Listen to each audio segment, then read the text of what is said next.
Hi friends, this is Ovi and welcome back to my channel, Ovi the Wonder Girl. In this video, I'm going to continue my Cairns tour to the Daintree rainforest. I have lots of information on the Daintree River and the Daintree rainforest that the video is going to take longer than usual. Please bear with me. So let's jump straight into the video.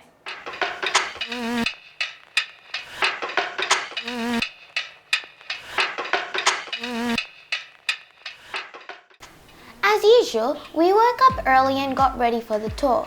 We were all ready by 6:30 and the four-wheel drive vehicle came to pick us up by 6:45.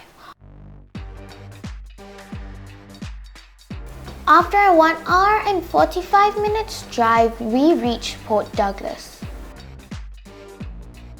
Port Douglas is a town on the Coral Sea in the tropical far north of Queensland, Australia. It is known for its beach resorts and is a base for visits to both the Great Barrier Reef, the world's largest reef system, and the Daintree National Park, home to a biodiverse rainforest. This is Port Douglas Sugar Wharf.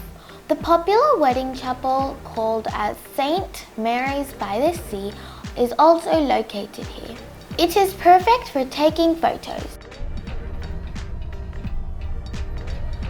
From there we drove to the Daintree River in 1 hour 30 minutes. The Daintree River courses through the lush surrounds of the Daintree rainforest, one of the oldest and most popular natural attractions in Australia. The area and the river boasts hundreds of years of history, but it remains an important destination for visitors in the present day too. There are two species of crocodiles in Australia, the saltwater and the freshwater species, and only the salties inhabits the Daintree River. In the last 30 years, the Daintree has become well known for its success in crocodile spotting, as it is only 1.5 hours away from the international airport in Cairns and easily accessible. There's a great fascination for these animals, particularly with the tourists who visit us from all over the world.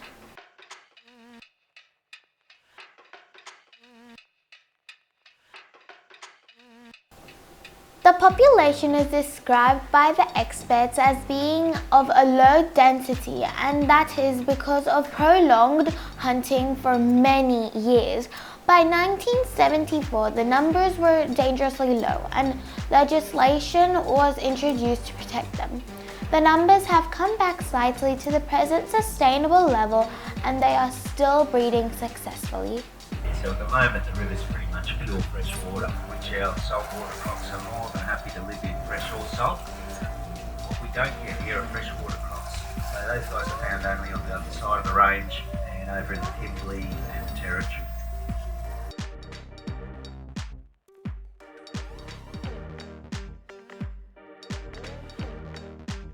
Look at them.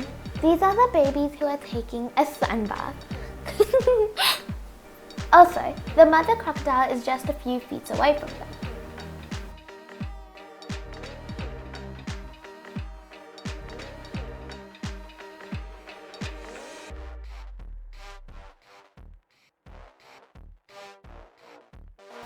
The boat driver, who is the guide, showed us some crocodiles and called them Lucy and Scooter. Both of them had babies and they were around their mothers by laying many eggs. The mother crocodile just looking after which they construct. Do you know the size of a crocodile doesn't mean it's old or young? The size is because of how much they eat.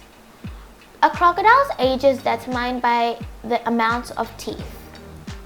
Some predators include goannas, which will dig into the nest to take the eggs, while fish, sharks and birds attack the hatchlings. For safety while fishing, hatchlings move along the edges in the shallows, catching prawns, crabs and all small fish.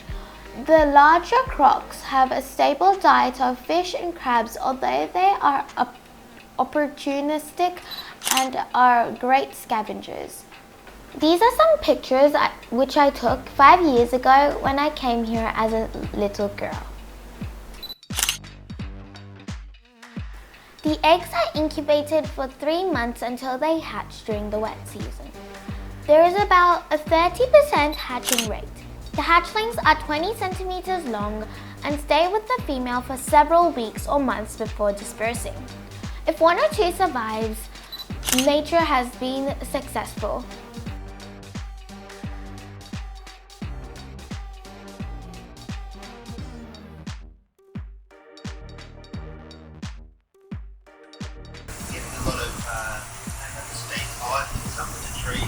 Last few days with this cooler weather, so have a look out up in the trees, especially some of the larger trees where they fork off right up in the coiled up in the forks of the trees. And these guys are around 5 to 6 metres long.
These are mangrove trees. They can be found all along the coastline, including city areas like Cairns. Significant mangrove zones can be found along the Hinchinbrook Channel, the north bank of the Daintree River, and Cooper Creek. Their dense roots help bind and build soils. Their above-ground roots, also called pencils, slow down water flows and encourage sediment deposits that reduce coastal erosion. These trees are protected by the government.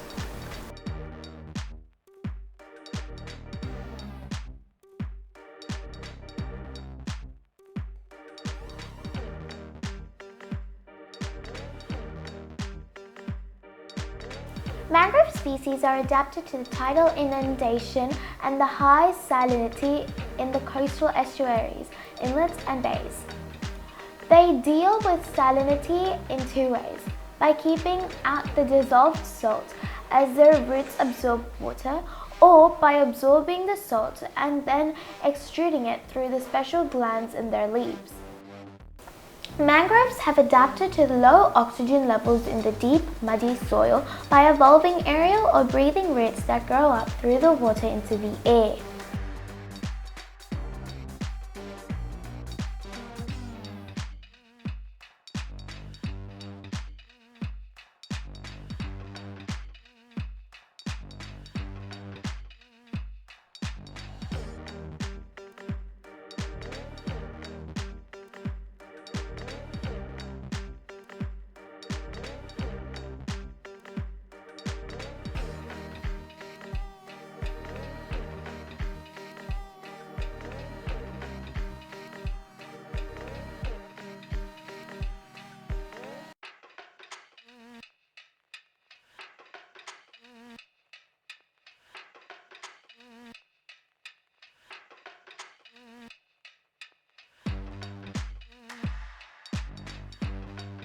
This is a poisonous tree. The Chai people use the sap from the tree for their arrows. These arrows are mainly used for hunting. These are some mountains around this place. One of them is called Thornton Peak. Thornton Peak is a prominence mountain that rises above the Daintree rainforest to a height of 1,374 meters. The mountain is located about 80 kilometers northwest of Cairns within the catchment of the Daintree River.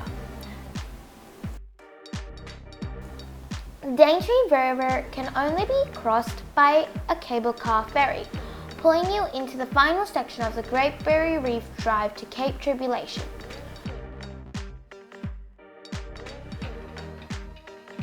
Once we cross the Daintree River and enter the Daintree rainforest, a world untouched by urban development, noise and air pollution, you will disconnect from the bustle, breathe in purity, and explore your natural surroundings.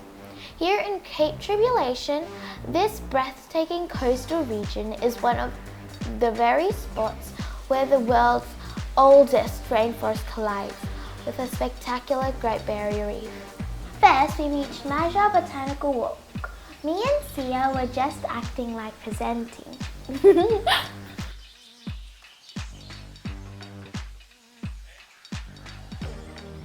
This walk follows Noah's Creek for a section and winds back through a large mangrove area. Interesting information signs along the way. There are different species of plants to keep us interested in.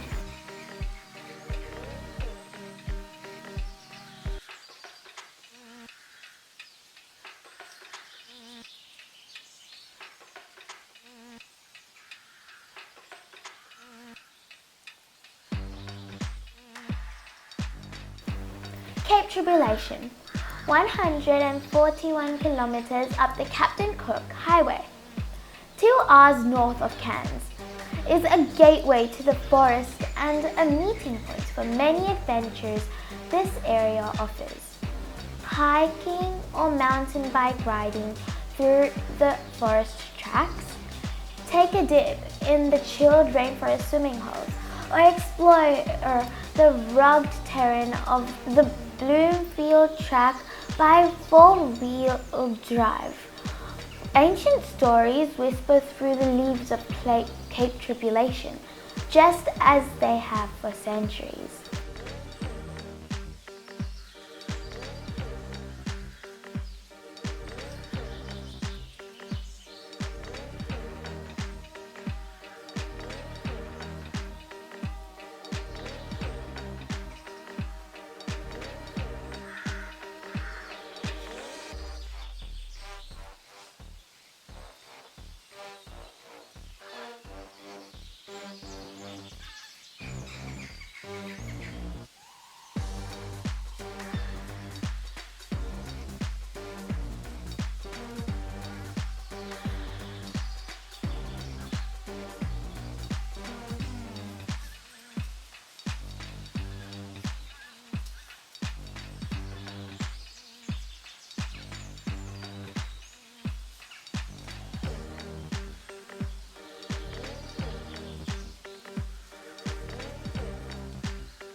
The jungle is hot and steamy, especially in the summer months, but this means that the soil is rich, well irrigated, and perfect for growing bananas, mangoes, passion fruit, papaya, and a multitude of weird and wonderful tropical fruits.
This is a fan palm, which is also called fantastic fronds. Get it? They are also great absorbers of sunlight. They are large circular splayed fronds, each up to 2 meters in diameter, reach 15 to 20 meters in the canopy, capturing sunlight essential for their successful growth.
Basket of life.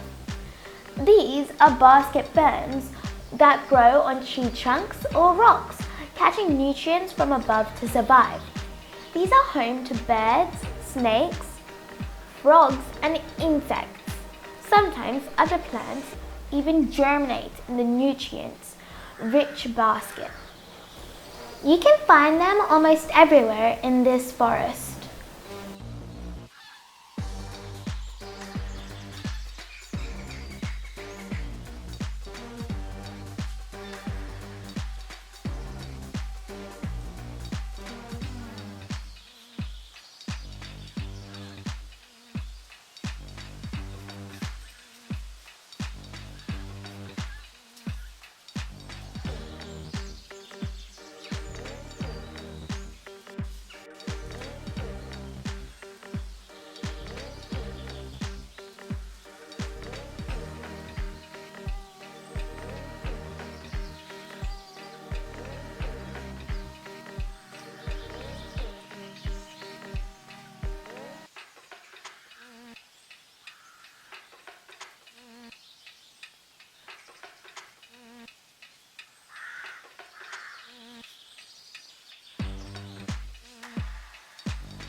Woody vines, known as lianas, have a unique method of survival in tropical rainforests.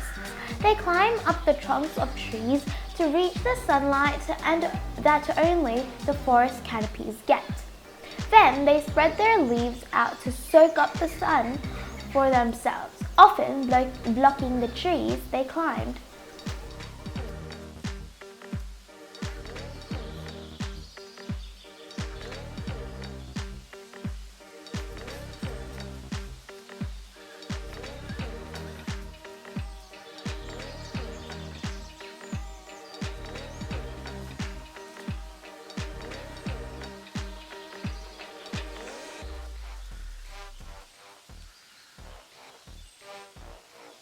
The cassowary plum is a species of rainforest tree native to New Guinea and tropical North Queensland.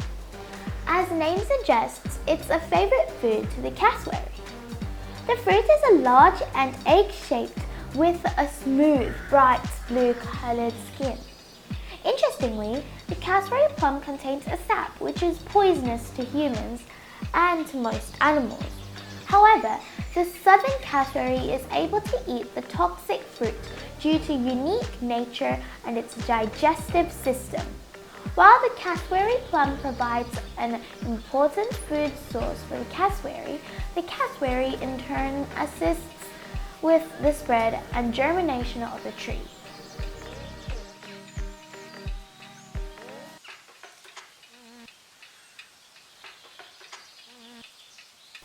Later, we drove to the Tides bar and restaurant for our lunch. Since we were a little early, we just walked through the Cape Tribulation beach from there. Tides also have beach houses for the tourists to enjoy.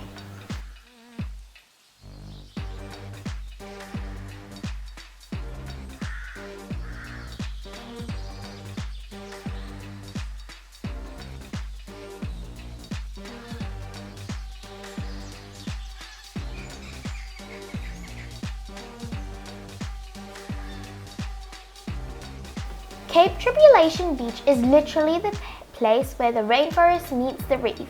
At low tide, you can spot fringing coral almost kissing the sand on the beach. Whilst you can look back inland and see the lush trees of the ancient Daintree rainforest.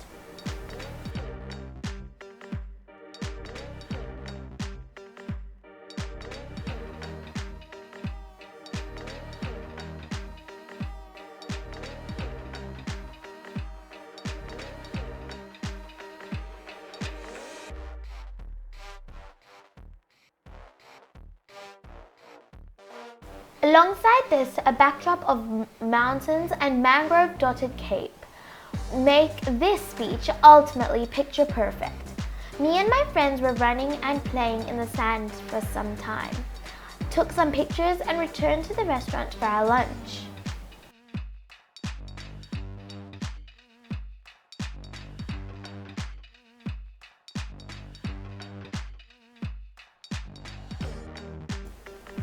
Cape Tribulation Beach is popular with tourists because it is removed from the southern end of the Cape, where the car park is and where many people begin their journey. That means the crowds are usually thinner and there is more chance to soak up the peaceful atmosphere of the region.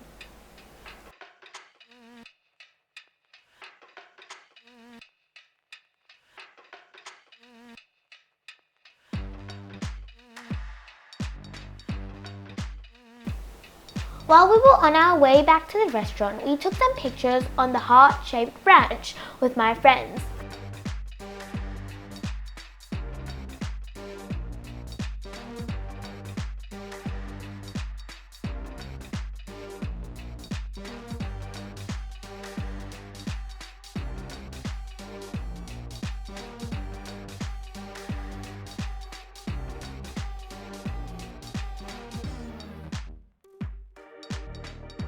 For lunch, we had non-veg and veg options. I had fish and chips and some had veg lasagna for their lunch.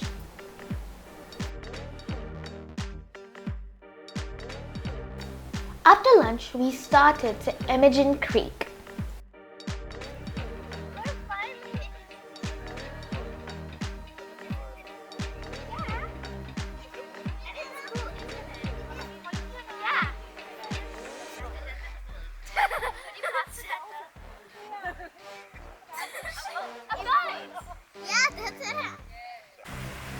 Emmagen Creek is one of the swimming holes in Cape Tribulation. This refreshingly clear freshwater creek is located within the Daintree National Park, within an oasis of lush rainforest surroundings.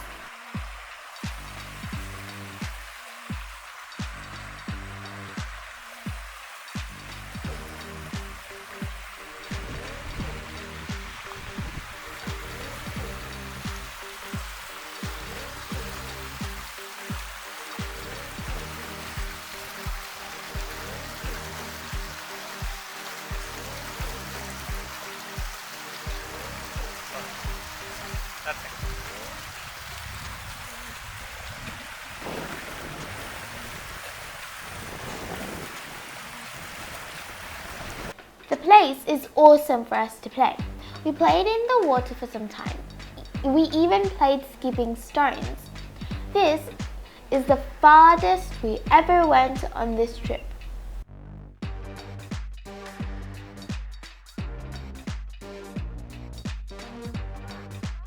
Time to check out the ice cream factory we saw on our way in.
The Daintree Ice Cream Company produces surprising and refreshing flavors from fruit grown on its farm. You can challenge your palate with a dish of black sapote, water seed, or Davidson plum ice cream. Then you can wander around the orchard of this 22-acre property. The massive jackfruit are as large as watermelons, but heavier, some weighing as much as 55 kilograms, and are one of the 15 species of rare and exotic fruit trees on the property.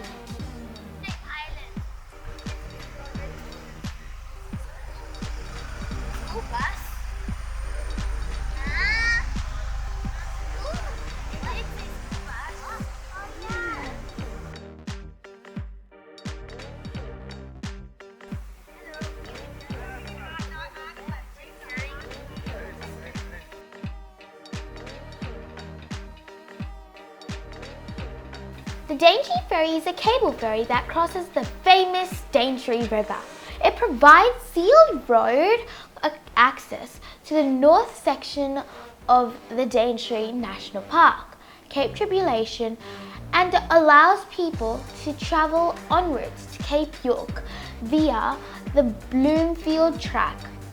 It is the only cable ferry operating within tropical Australia. The ferry is operated by a commercial contractor on behalf of the Port Douglas Shire Council.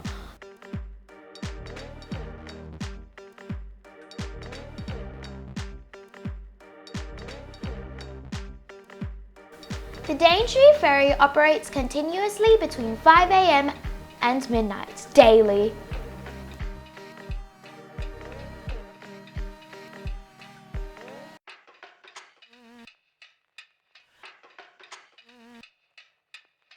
It takes 20 minutes to do a round trip on the ferry. When we returned from the Cape Tribulation, we had some traffic.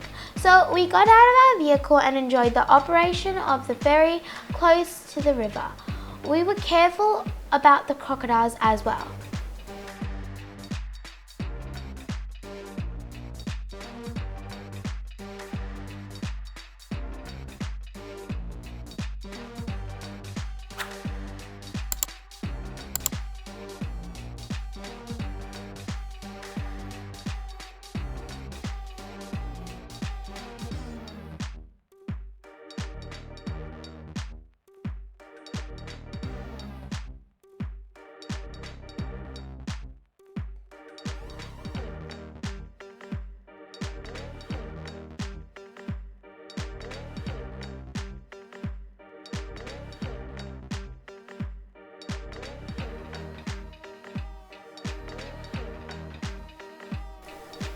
It was a long day for us. Finally, we drove back to Cairns via Port Douglas. Then we went to Cairns night markets. I will tell you more about that in my next video. Thanks for watching. Hope you guys enjoyed the video. I know this is too much information, but if you want, you can watch it again. Ta-ta, bye-bye. See you on my next video.